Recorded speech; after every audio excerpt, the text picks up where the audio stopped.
vijana maua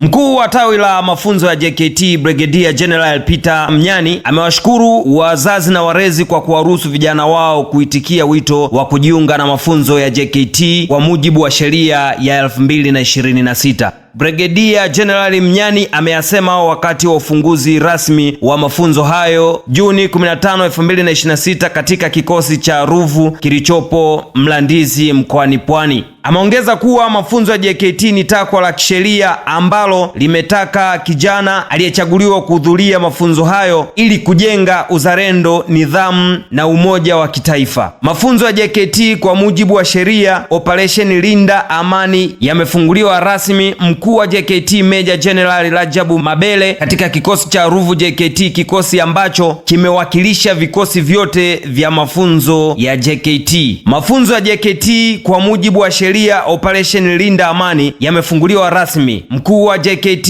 Meja General Rajabu Mabele katika kikosi cha Ruvu JKT, kikosi ambacho kimewakilisha vikosi vyote vya mafunzo vya JKT. Kwa jina naitwa Brigadier General Peter Elias Mnyani, ni mkuu wa tawi la mafunzo wa Jeshi la Kujenga Taifa. Nimesimama hapa kwa ajili ya kumkaribisha mkuu wa Jeshi la Kujenga Taifa ili aweze kusema neno. Leo ni siku yake kwenu. Lakini kabla sijamkaribisha, naomba nitumie fursa hii kwanza kuwakaribisha nyote vijana katika Jeshi la Kujenga Taifa. Karibuni sana. Karibuni Jeshi la Kujenga Taifa.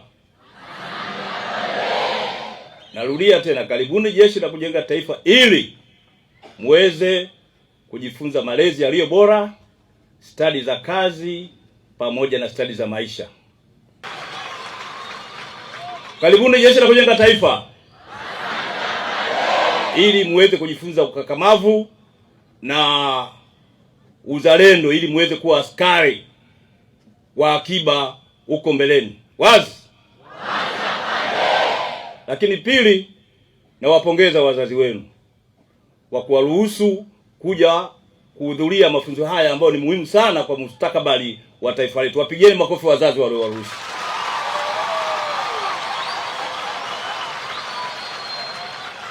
Tunafahamu mafunzo haya ni takwa la kisheria, lakini nyinyi ni wachache mliobahatika kuhudhuria mafunzo haya. Kwa hiyo jipongezeni kwanza kwa kuja. Kwa hiyo bila kupoteza muda, leo sio siku yangu kama nilivyosema, nitapanga siku maalum ya kuja kuwatembelea ili tuweze kukaa na kuyaongea yale ambayo tunapaswa kuyaongea. Wazi?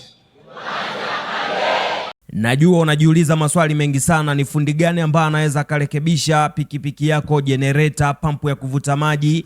Lakini ndugu zangu wote ambao wanatumia guta, ni fundi mmoja tu ambaye anapatikana mkoani Rukwa, wilayani Sumbawanga. Ni fundi ambaye anafahamika kwa jina la Edo fundi pikipiki, wengi wao wanamuita Bonge, kutoka mitaa ya NBC benki ng'ambo yake, anapatikana Sumbawanga. Kwa kipindi hiki kama unahitaji fundi ambaye sio tapeli, fundi ambaye atakuelekeza ukweli kuhusiana na ubovu wa chombo chako, na maanisha pikipiki, guta, lakini generator na pampu ya kuvuta maji, basi ni mmoja tu anafahamika kama Edo fundi pikipiki kutoka mitaa ya NBC pale Sumbawanga mjini. Epukana na kutapeliwa, epukana na kudanganywa kuhusiana na ubovu wa chombo chako. Fika pale kwa Edo fundi pikipiki akurekebishie pikipiki yako. Na kwa msimu huu wa kiangazi, Edo fundi pikipiki ana taarifa njema kwa wananchi na wateja wake wote, ya kwamba kwa mteja yoyote ambaye atapeleka pikipiki yake ama guta ama generator na pampu ya kuvuta maji kwa ajili ya service kubwa, basi kumwaga oil itakuwa ni bure kabisa. Cha msingi na sekondari ni kuhakikisha unafika pale kwa ajili ya marekebisho ama service kubwa ya chombo chako. Edo fundi pikipiki anajali usalama wa chombo chako, kwa maana generator, pampu ya kuvuta maji, pikipiki na guta. Wamiliki wa vyombo wote vya usafiri mkoani Rukwa wameshashtuka na mafundi matapeli. Kwa sasa wanafika kwa Edo fundi pikipiki kutoka mitaa ya NBC benki pale ng'ambo yake. Lakini pengine unajiuliza utampata vipi Edo fundi pikipiki kutoka mitaa ya NBC pale Sumbawanga? Basi acha nikupe mawasiliano. Chukua namba hii hapa 0763100043. Anaitwa Edo fundi pikipiki kutoka mitaa ya NBC. Edo fundi pikipiki, usalama kwanza.